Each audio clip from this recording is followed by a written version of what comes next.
What is good, Facebook? Where is everyone at? Nothing is on TV tonight, so I know you're not caught up watching shows. Oh, I take it back. Queen Sugar is on tonight. Yeah, that's what's up. So where is everyone at? Where are my comments at? Okay, there we go.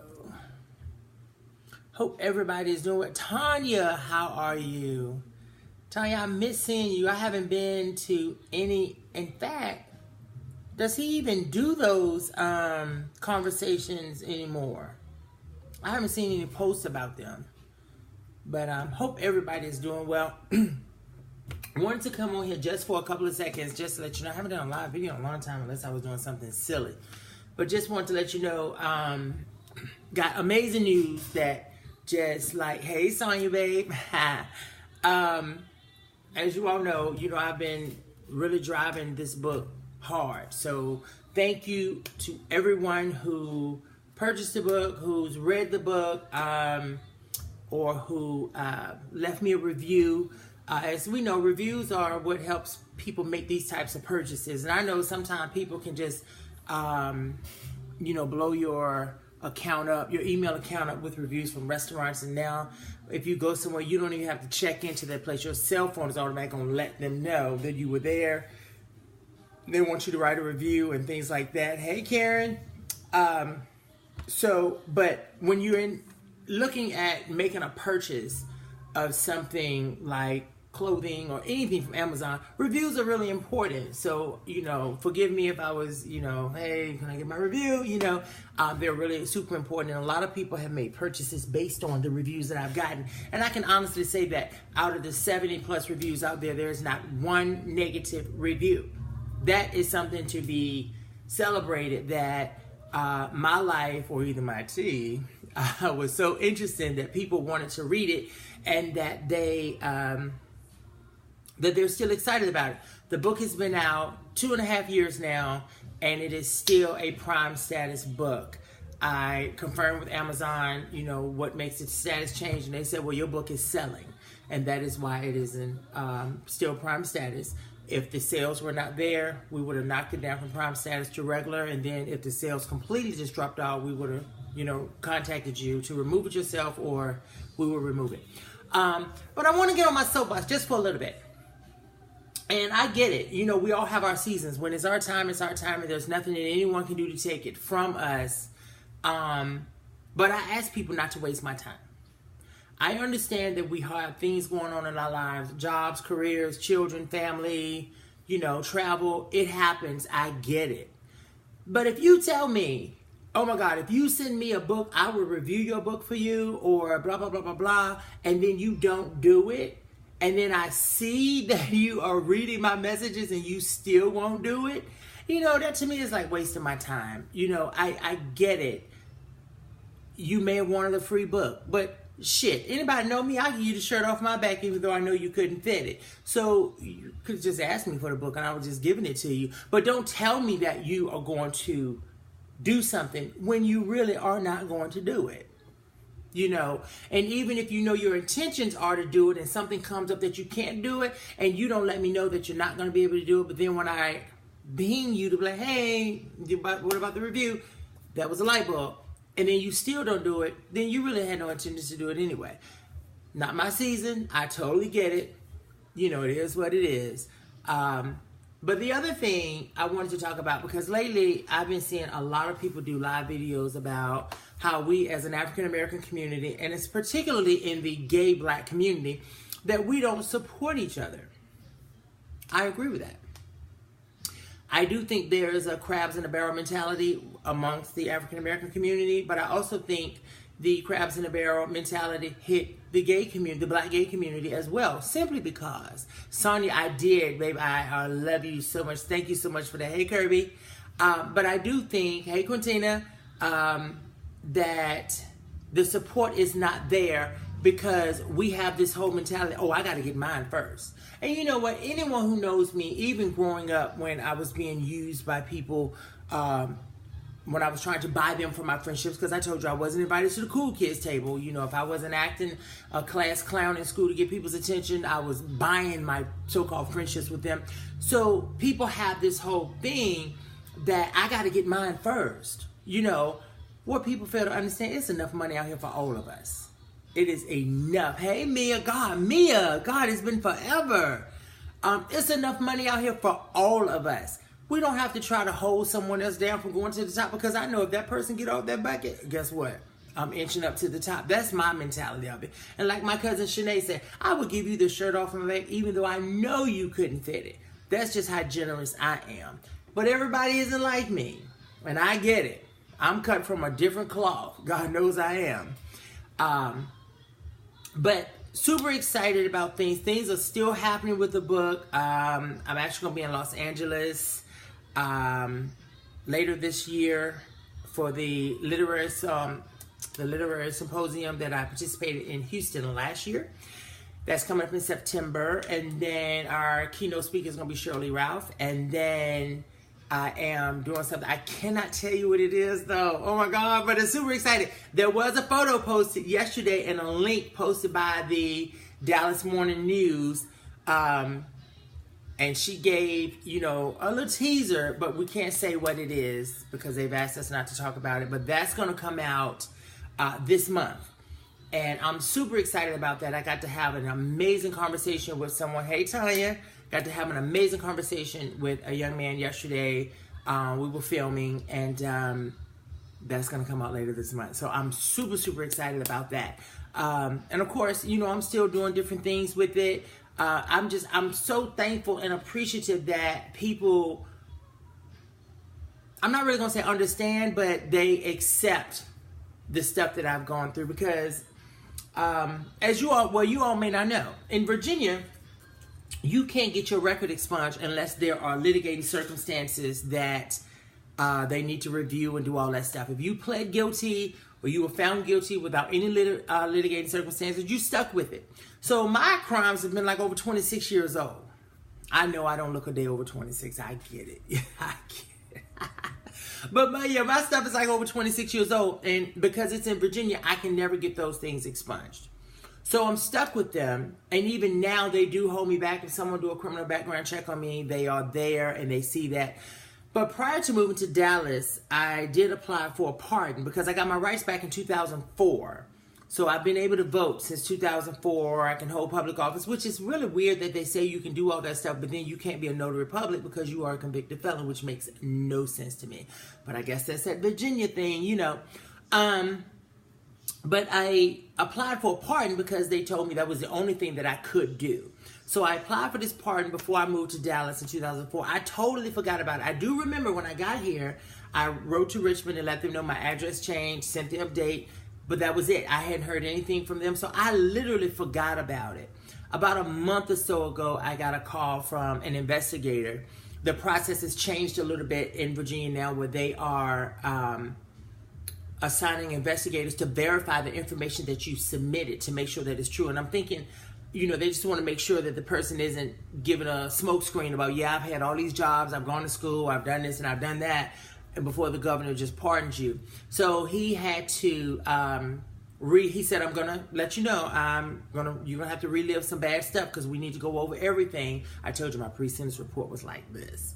So we started reviewing all this stuff, and when I tell you he was very thorough, he knew everything about me. He had already read the book. He had watched most of my interviews that are on YouTube, you know, that I was on CBS, NBC, iHeartRadio, lots of radio shows. He had listened to, like I said, the majority of those. I mean, he was analyzing everything. Like, he brought up stuff that I had forgot. I forgot that when I was a 10, I was a really bad little kid, you know, with a lot of mouth, and I used to fight a lot. But he brought up an assault and battery and a curse and abuse charge that I got when I was 10 years old. I totally forgot about that. And I remember the little white boy that I beat up we were living in Willow Oaks, little white boy, running his mouth, and you know, I had to get with him. And then his mom came outside fussing at me, and me being who I am, knowing that my mom was going to back me no matter what I did, I cursed her out. So she took a warrant out on me for beating up her son and cursing her out. I totally forgot about that. He reminded me of that. And then he reminded me of something that I know I cannot remember doing. But it's in writing, so I had to have done it. There was a probation officer, and I forget what her name was, but she was like the only probation officer in Halifax. And she had grayish color hair. She was a white lady with glasses. I cannot remember her, but he told me that at 10, I told her in one of my meetings with her that my mom put meat in my coat and led me out of the store. And I was like, that's in writing? And he said, yeah, I'm looking at it. And I thought, I literally forgot that. You know, he thought it happened at that moment. And I had to, you know, inform him that no, it happened when I was 6. So that, you know, that's in the works. I don't know how much of an impact that's going to have when people do a criminal background check, because what happens is they do your background check and they see everything that you've done that pops up within that time frame that they pull for. And the only thing the pardon is going to do is say pardoned by the governor and the date that it was pardoned. However, the crimes still show. I don't know if that's going to persuade people's feelings or anything. I'm just taking it as it is. That's pretty much the only thing that I can get. But it was really interesting, you know, reviewing some of those things that I've done that I totally forgot about. Then the other thing was, when I this is going to be difficult. When I went home for my dog's funeral, my dog niece, you know, she died in May. I went home for that. Tonalisa, you all know Tonalisa Edmonds in Halifax. Tonalisa and I keep in touch, and did not know that she was a niece to my favorite teacher of all time. And this teacher taught at the W.W. Moore Junior Detention Home, and Mrs. Lillian Strange. And I posted a letter that she had written me when I was a teenager. And I posted it before I went home. And Tonalisa came on the post and hey, that's my aunt. And I was like, what? You know, I didn't know that. And so when I got to Danville, I, you know, hit Tonalisa up because I thought she still lived in Danville. And I said, hey, where is Mrs. Strange? I want to go surprise her. And I went to surprise her, and that was just, you know, the best. Oh my God, that was the best, because Mrs. Strange has, you know, she was the best teacher I could have ever had, and she was she still is the sweetest lady. And just seeing her, she didn't know who I was. You know, she called me Jughead. That was my nickname she gave me. She didn't know who I was. And it was kind of a little, like, you don't remember me? You don't remember me? But yeah, so that was good. But like I said, still some things coming up this year with the book.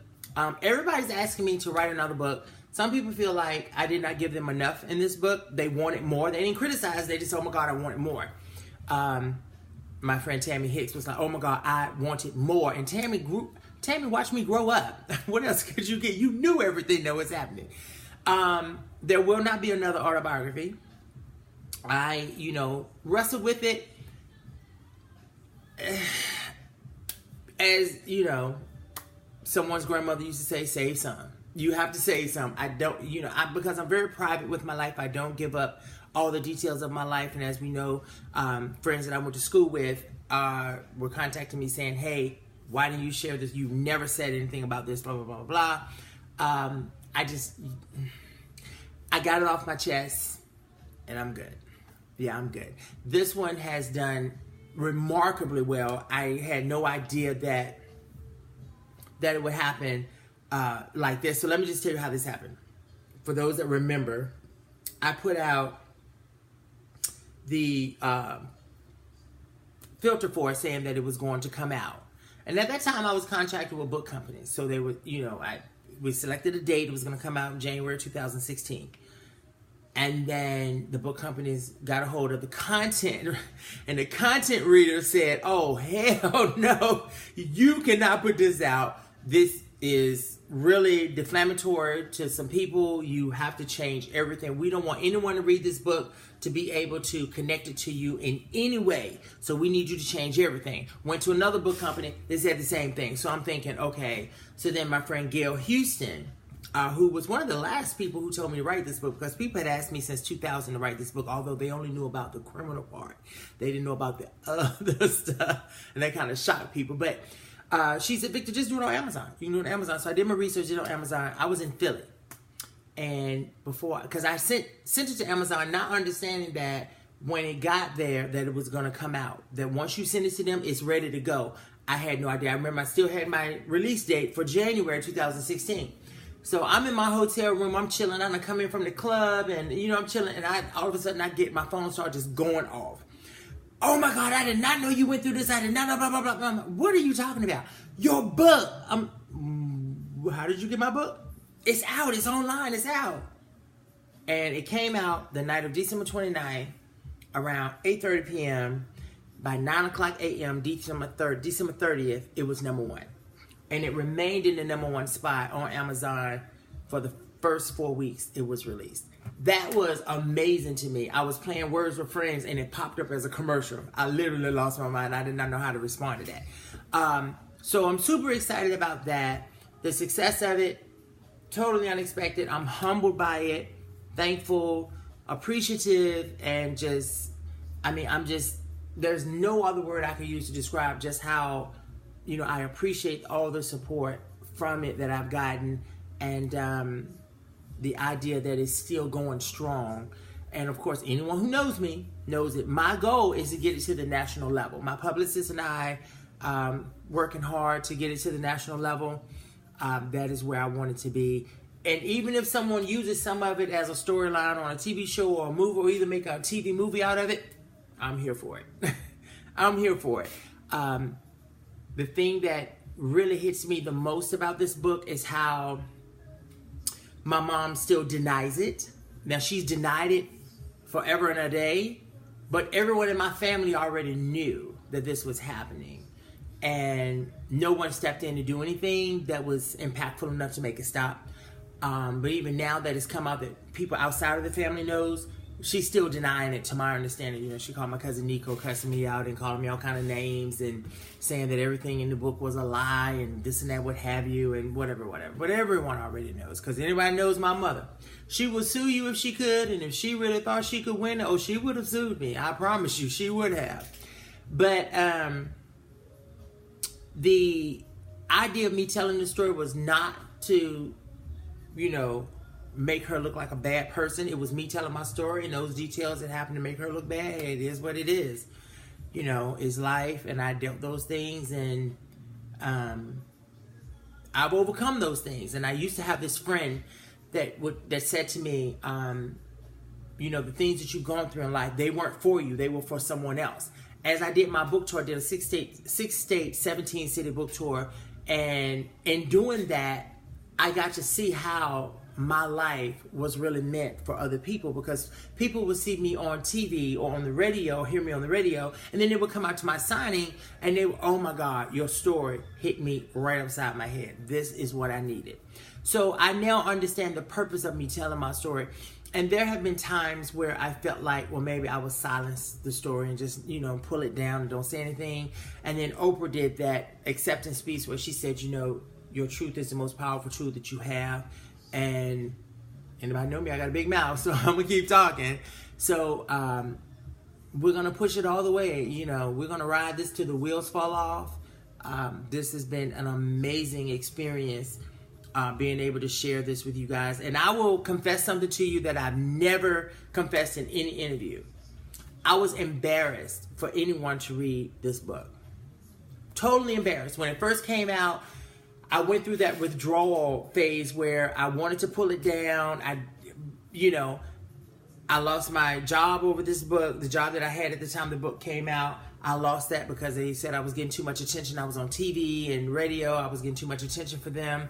But I got laid off from my previous job because which Yolanda Boone, decided to use one of the photos in the back to harass me and this young man on her team, because she, I think, in my opinion, jealous of me. And but I was embarrassed for you guys to read this book because I keep my private life really personal. Didn't want to share any of that with you guys, but then also I didn't know how you would receive it. Yeah, had some of the stuff in the book been written by a heterosexual person, no one would have said a word, you know. So that was my concern. But to have the response that everybody loves this book, it just really just, you know, it just really hit my heartstrings for that. So I appreciate everybody. And I tell people, you know, you have a disclaimer. The book is not for the faint at heart. You know, there are some things in there that you may like or not agree with, but you know, it is what it is. It's life. And so I'm super excited about the success of it. And then again, like I said, the event that's going to happen this month. Wow, I cannot wait for that. Like I said, I wish I could give you more details, but I can't. But I'm super excited about that because that is it's tying into Pride Month and the whole LGBTQ community. And I'm super excited about that. So stay tuned for that. Of course, I will blast it everywhere once it is released. Like I said, they gave you the teaser yesterday with the photo of me and the young man that in the photo with me, and there was another photo with 2 other young men. So super excited about that. So but again, thank you all for the love and the support. I could not have done this without you. And Still Prime Status, if you have not read it, you're missing out. When I did my interview in Richmond, the black lady, the news anchor, she was a really sweet woman, but I could tell she was a real church-going woman. And she said to me, I just read your book last night. She says, it's a quick read. It's an engaging read. And then she leans forward and she goes, it's an honest read.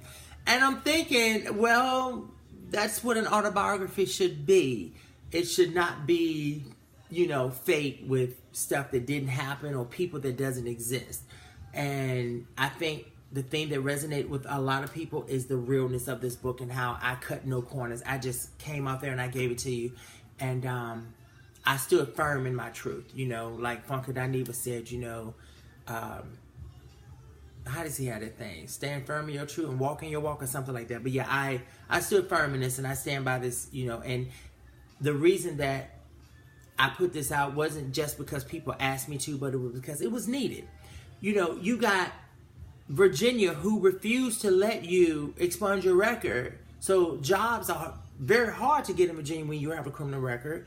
And then you have where you have to have, in Virginia, you have to pay off your court costs and your fines before you can even get a driver's license. So imagine those people that are coming home. Hey, why can't you? Those people that are coming home that have these heavy court costs and fines and child support orders, and you can't even get a driver's license to go get a job. It's tough. And so I wanted to let people know that you can do this on your own.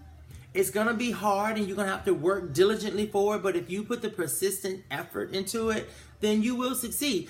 I got to tell you, I'm like a unicorn. I cannot believe when I reflect back on the corporate career that I built, you know, coming home, earning 2 degrees and building a successful corporate career with my past. It totally shocks me. And when I go speak to speaking engagements, everyone is so shocked. I even had one person say to me, I don't believe you. He said, because there's no way you've been to prison and then you come home to have the success that you have and you're not white. He literally said to my face, he said, there's no way you did it and you're not white. And you know what? He was a white man. He said that to me and I was totally floored. But then it is reality.